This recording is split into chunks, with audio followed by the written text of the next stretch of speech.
Mais ce qui fait vraiment ces mémoires, le fil rouge de ces mémoires, c'est la haine du général de Gaulle. Et la haine du général de Gaulle, elle est là vraiment depuis le début, et avec une opposition classique entre de Gaulle et le maréchal Pétain.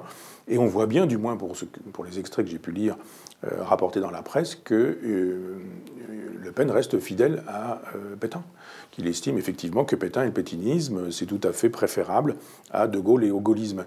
Et il y a des passages extrêmement violents à l'endroit du général de Gaulle, contre le général de Gaulle, qui serait un diviseur.